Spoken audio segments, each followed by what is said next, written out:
The story I want to tell you is the story of Esther, a woman whose strength was never taught in books, but carved by life itself. Her story begins on a morning that looked ordinary to everyone else, but it would become the day her world cracked open. The sun had just risen over her village, spreading soft gold across the red soil. Women swept their compounds with long, handmade brooms. Goats wandered lazily near the roadside. And Esther, she walked with purpose, her feet brushing dust into gentle clouds behind her. She carried the quiet confidence of a woman who believed her life was finally beginning to make sense. It wasn't shouted. It wasn't dramatic. It arrived in silence, the kind of silence that steals the air from your lungs. And when Esther heard the words, her body froze, her heart sank, and her basket fell to the ground, spilling vegetables across the dust like her life scattering before her eyes. That was the moment everything changed. That was the moment Esther's sky went dark, not above her, but inside her. Loss is a heavy visitor, and when it came for Esther, it did not knock, it walked straight into her life and sat down like it owned the place. The news she received that day did more than break her heart, it cracked open her entire world. She felt the ground tilt beneath her feet, the kind of tilt that makes you believe you may never stand upright again. For a long moment, she simply stood there, her breath caught between disbelief and pain. On her way home, the road felt unfamiliar. The same red soil that had carried her footsteps since childhood now felt foreign, almost cruel. Nothing in her steps showed the storm waiting just beyond the horizon. Esther had always been a dreamer, not loud about it, but steady. She dreamed in silence, the way African women often do, holding hope tightly in their hearts while carrying the weight of everyone else's expectations. That morning, she carried water on her head and a basket of vegetables in her hands, but inside, she carried a future she truly believed was hers. But life has a way of shifting when you least expect it. And sometimes, destiny whispers warnings before it breaks you. Esther felt something strange that day, a sinking sensation in her stomach, a cold breeze that didn't match the warmth of the morning.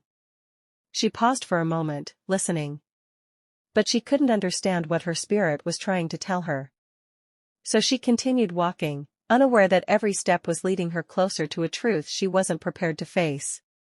By noon, the news found her, slowly, softly, like a shadow creeping across the ground. The trees she normally admired for their shade seemed to lean away from her, as if even nature did not know how to hold her grief. Esther walked slowly, carrying nothing but the noise inside her head, a noise made of memories, shattered dreams, and questions that stabbed her heart like thorns. When she reached her compound, the silence greeted her first. Not the peaceful kind, but the suffocating silence that wraps around your chest and squeezes the air out. Inside her small mud house, everything looked the same, yet nothing felt the same. Her mother's old stool, the handmade mat by the door, the clay pot cooling water in the corner, all of them suddenly felt like reminders of a life that had slipped through her fingers. That night, grief visited Esther like a storm without clouds. She cried quietly at first, but grief has a way of demanding to be heard. Soon her tears flowed like the rains of August, pouring from places she didn't even know could break. Trembling from the weight of what she had lost. In the darkness, Esther realized something painful: grief does not arrive with mercy. What she lost that day wasn't just a person, or a dream, or an opportunity.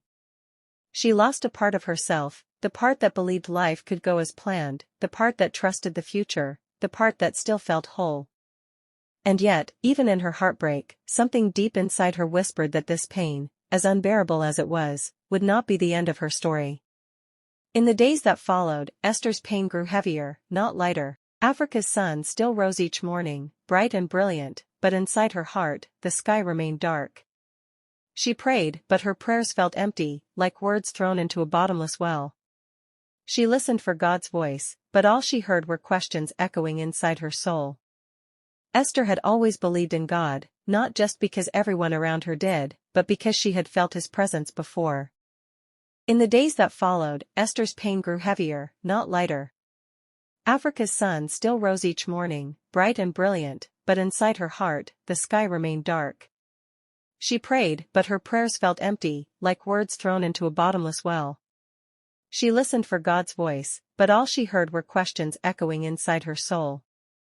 Esther had always believed in God, not just because everyone around her did, but because she had felt his presence before. But now, in this season of breaking, heaven felt silent. The kind of silence that makes you wonder if God has stepped away, or if perhaps he never heard you in the first place. Esther didn't say these thoughts out loud, but they lived inside her, heavy and uncomfortable.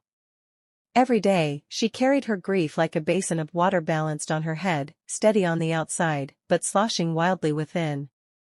People saw her and thought she was coping. African women have mastered the art of looking strong even while falling apart.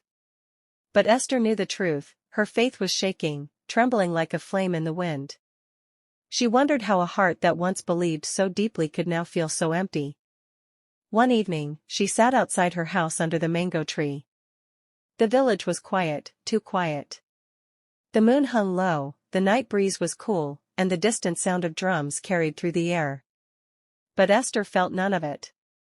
She was lost in a silence that felt colder than the night. She looked up at the sky and whispered, "Do you still see me?" The sky offered no answer. But what Esther didn't know was this: when God feels far away, it is often because he is working the hardest. And sometimes, the silence is not the absence of God, it is the preparation of something unexpected. Healing does not begin when pain disappears. It begins when you decide, even in your broken state, to take one small step. For Esther, that moment came the morning she realized she was still breathing. She woke up, wiped her swollen eyes, and told herself, "I am alive." It wasn't strength, not yet. But it was a beginning. Life in the village didn't pause for her heartbreak. Chickens still scattered across the yard, water still needed drawing. At first, it felt harsh, unfair. But soon, the rhythm of daily life became her quiet companion. Each simple task anchored her to the world, reminding her that even in pain, she still had purpose. Some days were better. She found moments of peace, the sound of children laughing, the smell of fresh rain hitting dry soil, the warm taste of her mother's old herbal tea recipe. Other days, the grief returned like an unexpected wind, strong enough to knock her off balance. But even on those days, Esther found the strength to keep moving.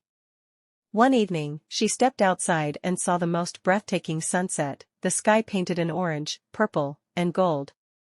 It reminded her of something her grandmother used to say, "Even the sky bleeds colors before it rests." And in that moment, Esther understood she too was bleeding, but perhaps, it was leading to rebirth. Her healing wasn't complete. Her heart was still fragile, but the first cracks of light had begun to shine through the pieces of her brokenness. And though she didn't know it yet, God was gathering those pieces, carefully, intentionally, preparing to build something stronger than anything she had lost. Time passed, slowly but faithfully. And with it, Esther began to rebuild her life, not the life she once had, but the one waiting quietly behind her pain. She began helping others, comforting the widow down the road, checking on the boy who lost his father, encouraging the young girl afraid of her future. Without noticing, Esther had become the kind of woman who carried light wherever she walked. The same light she once begged God for in her darkest nights. Her life was not perfect. The scars of her past still existed. But instead of hiding them, she wore them like ornaments of survival. They told a story of breaking, healing, and becoming. And that story was not over yet. One quiet morning, Esther woke early and stepped outside just as the first rays of light kissed the earth. The sky wavered between darkness and dawn, and she realized, so did she. But for the first time, she felt at peace with that balance. As she listened to the birds singing, Esther understood, God had never abandoned her. The breaking was never punishment. It was preparation. She started to smile again, not often, but enough to remember what joy felt like. She began talking to God again, softly at first, then with more confidence, as if rediscovering a friend she thought she had lost. The people in her village noticed. They said Esther looked different, lighter, softer, more alive. She didn't understand what they meant at first. But one day, as she caught her reflection in a pot of water, she saw it. 3 things had changed: her eyes carried gratitude, her voice carried tenderness, and her spirit carried strength.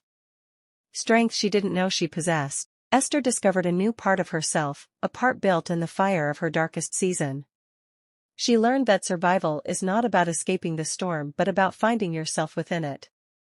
And she realized that pain can either harden your heart, or break it open wide enough for love and purpose to enter.